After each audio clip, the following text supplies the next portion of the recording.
If I could turn back time, I'd whisper one thing to my younger self. Don't let pride make your choices for you. But life doesn't offer rewinds, only lessons written in scars. 10 years ago, I was one of the youngest billionaires in New York. My name echoed in boardrooms, magazines, and private jet lounges. People admired me, envied me, even feared me.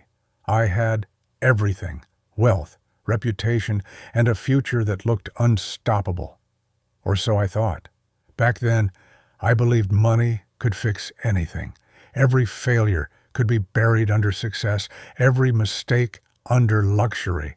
That's the dangerous lie success tells you, that you're untouchable. I lived in that lie until the day I met her. Her name was Vanessa. She was stunning, confident, elegant, and ambitious, the kind of woman who could silence a room just by walking in. I met her at a charity gala, where she spoke about dreams and struggles, and how she wanted to build her own empire. I admired that fire in her eyes. Maybe I even fell in love with that illusion of passion. Within months, we were inseparable. Within a year, we were married. But what I didn't see, or refused to see, was that her love had a price tag. At first, she was perfect. She pushed me to expand, to risk, to dream bigger. "You're meant for more," she'd whisper every night. I believed her. Together, we took massive steps, risky investments, new ventures, bigger deals. I ignored the warnings from my advisors, my board, even my closest friends. I thought they were jealous. But Vanessa, she encouraged every reckless decision. The fall wasn't sudden. It was slow, silent, and disguised as ambition. My empire began to crack. A few bad deals, a lawsuit, a market crash, one mistake after another. But I still believed I could fix everything. Until one morning, I woke up to find her gone.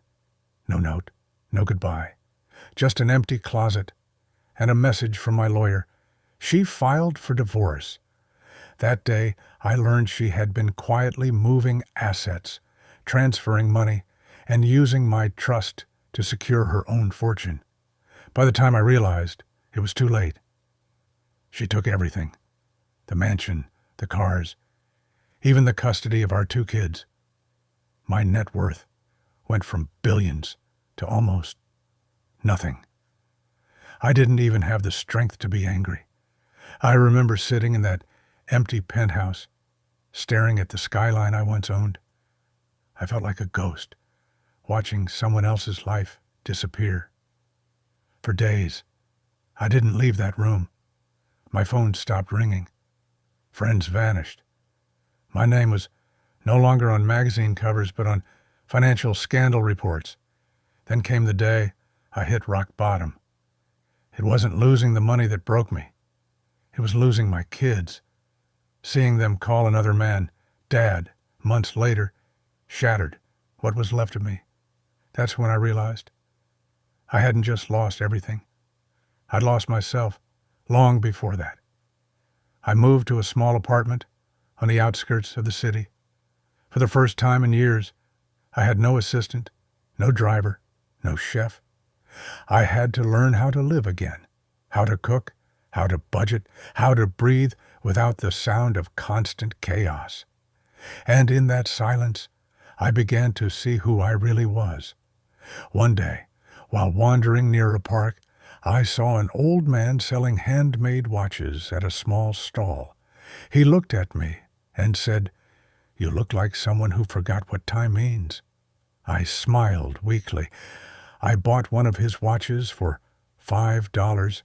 He told me, "Don't look at it to measure your success. Look at it to measure your moments." That line stayed with me. I started writing.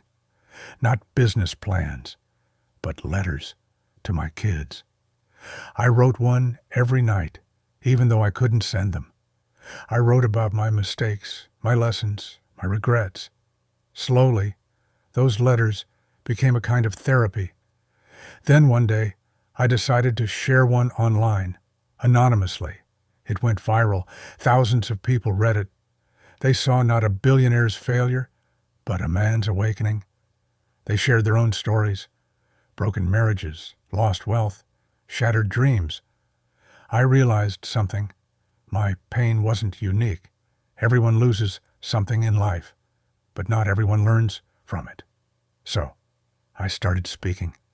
First to small groups, then to companies, schools, and podcasts. I talked about greed, choices, and the illusion of success. People began calling me the billionaire who lost it all and found himself. I never liked the title, but it stuck. Years passed. I never rebuilt my billions, but I rebuilt something better. Peace. I reconnected with my kids slowly, one message at a time. At first, they didn't respond, but eventually, they did.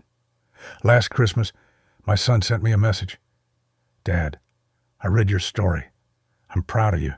That meant more than any fortune I ever made. Now, I live a simple life. I run a small foundation that helps entrepreneurs who've failed get a second chance. I tell them what no one told me, that failure isn't the opposite of success. It's a part of it. Sometimes people ask if I'd take it all back, the marriage, the downfall, the pain. My answer is always the same. No. Because losing everything taught me what truly matters. Success isn't about what you own. It's about who you become when you have nothing left. And when I look in the mirror now, I don't see a broken billionaire.